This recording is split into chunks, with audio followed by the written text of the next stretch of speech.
ಭೀಮ್ಸೇನ್ ಕಮ್ಮಾರ ಇವರ ಸಾಹಿತ್ಯದಲ್ಲಿ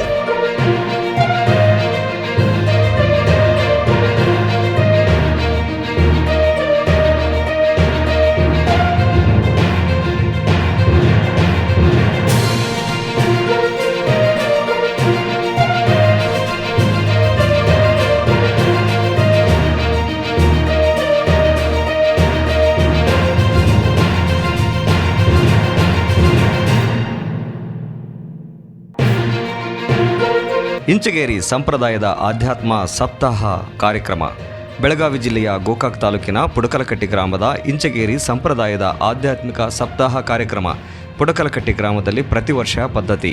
ಈ ವರ್ಷವೂ ಕೂಡ ದೀಪಾವಳಿಯ ಪಾಡ್ಯ ನಿಮಿತ್ತ ಕಾರ್ಯಕ್ರಮವು ಜರುಗಿತು. ಈ ಕಾರ್ಯಕ್ರಮದ ದಿವ್ಯ ಸಾನ್ನಿಧ್ಯವನ್ನು ಪ್ರಭುಜಿ ಬೆನ್ನಾಳಿ ಮಹಾರಾಜರು, ಶ್ರೀ ಕ್ಷೇತ್ರ ಇಂಚಗೇರಿ ಮಠ, ಸುವರ್ಣ ತಾಯಿ ಹೊಸಮಠ, ಶಿವನಪ್ಪ ಬಾಳಪ್ಪ ಜೇನಕಟ್ಟಿ, ಶಿವಪುತ್ರ ಗೌಡರ್, ರಾಮಪ್ಪ ಕುಂಟಗೋಳ, ನಿವೃತ್ತ ಶಿಕ್ಷಕರು ಮುತ್ತಪ್ಪ ಕಣಗಾರ, ರಾಮಲಿಂಗಗೌಡರ್, ಇಂಚಗೇರಿ ಮಠದ ಎಲ್ಲ ಶಿಷ್ಯ ಬಳಗದವರು ಭಾಗಿಯಾಗಿದ್ದರು.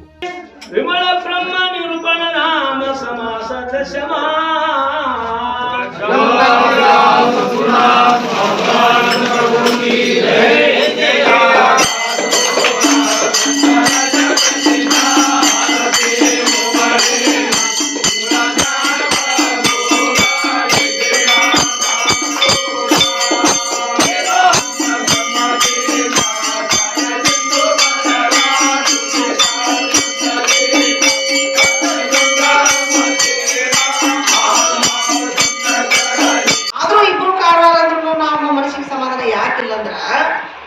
ನಮ್ಮ ದೇವಿನ ರೂಪದಾಗ ಏನು ಕಾಣಕತ್ತೈತಿ ಅಂತಂದ್ರ ಯಾರ ಎಲ್ಲಾರ ಒಂದು ಮನಿ ಕಟ್ಟ್ರಂದ್ರ ನಮ್ ಹೊಟ್ಯಾಗ ಸಮಾಧಾನ ಆಗ್ತದ.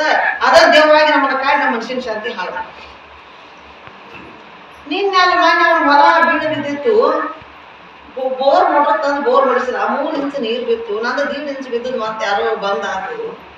3 ಇಂಚಿಂದ ನೀರ್ ಹೆಂಗ್ ಬಿತ್ತು? ಮುಂದೆ ಇವ್ ಕಬ್ಬು ಬೆಳಿತಾನೋ, ಗೊಂಜಾಳ ಬೆಳಿತಾನೋ, ತಂಬಾಕು ಬೆಳಿತಾನೋ, ಏನ್ ಬೆಳೆದಂದ್ರ ಮುಂದೆ ಇವ್ ಕೋಟ್ಯಾಧೀಶ ಮಕ್ಕಳಿಗೆ ಆಸ್ತಿ ಮಾಡಿದಂದ್ರೆ ಹೆಂಗ? ಅವ್ನ ಮಕ್ಳ ಕಾರ್ ಗಾಡಿ ತಗೊಂಡ್ರೆ ಹೆಂಗ? ಅವ್ನ ಮಕ್ಳು ಬೆಳೆದಾಗ ಮುಂದಿನ ಮಕ್ಳು ಮೊಮ್ಮಕ್ಳು ಬುದ್ಧಿ ಚಿಂತೆ ಮಾಡಿ ಟೆನ್ಷನ್ ಆಗಿ ನಮ್ಗೆ ನಿಂತಪ್ಪ. ಸಮಾಸವಾದಂತಹ ವಿಮಲ ಬ್ರಹ್ಮ ನಿರೂಪಣೆಯ ಮೇಲೆ ಪ್ರತ್ಯಕ್ಷವಾಗಿ ಪ್ರತಿಯೊಬ್ಬರ ಮೂಲ ಸ್ವರೂಪ, ತನ್ನ ಸ್ವರೂಪ ಬ್ರಹ್ಮ, ಪರಮಾತ್ಮ, ಪರಮೇಶ್ವರ, ಅದು ಪರಮ ಸತ್ಯ, ಅದರ ಅನುಭವವನ್ನು ಬಂದಂಥ ಇಂಚಗೇರಿ ಸಂಪ್ರದಾಯದ ಎಲ್ಲ ಮಹಾರಾಜರುಗಳು, ಜ್ಞಾನಿಗಳು, ತತ್ವಜ್ಞಾನಿಗಳು ಸುಮಾರಾಗಿ ತಮ್ಮ ಅನುಭವವನ್ನು ವ್ಯಕ್ತ ಮಾಡಿ ಪ್ರತಿಯೊಬ್ಬರಿಗೂ ತಿಳಿಸಿಕೊಟ್ಟು ಅದರಲ್ಲಿ ಮುಖ್ಯವಾಗಿ ಪ್ರತಿಯೊಬ್ಬ ಮಾನವನ ಮನಸ್ಸು ಚಿತ್ತಶುದ್ಧಿ ಆಗಬೇಕಾಗಿದೆ. ಆ ಚಿತ್ತಶುದ್ಧಿಯನ್ನು ಮಾಡಿಕೊಳ್ಳುವಂಥ ಪ್ರಕ್ರಿಯೆ ಅದು ಪ್ರತಿಯೊಬ್ಬರಲ್ಲಿ ಇದೆ. ಮನಸ್ಸಿನ ಗುಲಾಮರಾಗದೆ ಮನಸ್ಸಿನ ಸ್ವಾಮಿಯಾಗಿ ನಮ್ಮ ಮನಸ್ಸನ್ನು ಸದ್ಬಳಕೆ ಮಾಡಿಕೊಂಡು ಒಬ್ಬ ಮಾನವ ಮಹಾದೇವನಾಗಬಲ್ಲ, ಜೀವ ಶಿವನಾಗಬಲ್ಲ, ಹೊಲಿ ಭಕ್ತನಾಗಬಲ್ಲ ಅನ್ನೋದನ್ನು ಸಾಧಿಸಿದಂಥ ಇಂಚಗೇರಿ ಅಧ್ಯಾತ್ಮ ಸಂಪ್ರದಾಯದೊಳಗೆ ಒಂದೇ ಒಂದು ಸದ್ಗುರುವಿಗೆ ಶರಣು ಹೋಗಿ ಸದ್ಗುರುವಿನಿಂದ ಮಹಾವಾಕ್ಯ ಉಪದೇಶ ಪಡ್ಕೊಳ್ಳೋದು.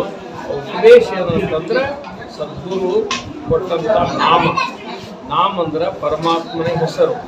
ಆ ಪರಮಾತ್ಮನನ್ನು ಸ್ಮರಿಸುವುದರೊಳಗೆ ಆ ಪರಮಾತ್ಮ ಜೈಸಿ ನಾಮ ಗೇಸಿ ತೆಚ್ಚಿ ಭೂಸಿ ಅಂತೆ ನಂತರ ಹಂಗೆ ಜೈಸಾಭಾವ ಕೈಸಾ ದೇವಂತೆ ನಂತರ ಹಂಗೆ ಅಂತರಂಗದೊಳಗೆ ಅತೀ ಸತತವಾಗಿ ಬಿಡದ 21,600 ಸಲ ಏನು ಉಸಿರಾಟ ಮಾಡ್ತೀವಿ, ಆ ಪ್ರತಿಯೊಂದು ಉಸಿರಿನೊಳಗೆ ಪರಮಾತ್ಮ ನಾಮಸ್ಮರಣೆಯನ್ನು ಮಾಡ್ತಾ ಹೋದದ್ದಾದರೆ ಮನೋರ್ಲೆ ಆಗ್ಲಿಕ್ಕೆ ಶಕ್ಯದ, ವಾಸನಾಕ್ಷಯ ಆಗ್ತದ. ಅವಾಗ ತನ್ನ ಆತ್ಮಾನಂದದೊಳಗೆ ತಾನು ಉಳಿಲಿಕ್ಕೆ ಬರ್ತದೆ. ಇದು ಜೀವನದ ಅಂತಿಮ ಧ್ಯೇಯ. ಅದರಂತೆ ತನ್ನ ಜೀವನವನ್ನು ಸುಖಮಯ ಮಾಡಿಕೊಳ್ಬೇಕಾಗಿತ್ತಂದ್ರೆ, ಶಾಂತಿಮಯ ಮಾಡ್ಕೊಳ್ಬೇಕಾಗಿತ್ತಂದ್ರೆ, ಆನಂದಮಯ ಮಾಡ್ಕೋಬೇಕಾಗಿತ್ತಂದ್ರೆ ಏಕೈಕ ಸಾಧನ, ಸುಲಭವಾದಂಥ ಸಾಧನ ಅದು ಮನಸ್ಸನ್ನು ಕಂಟ್ರೋಲ್ ಮಾಡೋದ್ರೊಳಗಿದೆ. If you control your mind you can control whole world ಅಂತಾರೆ. ಮನಸ್ಸು ಗೆದ್ರೆ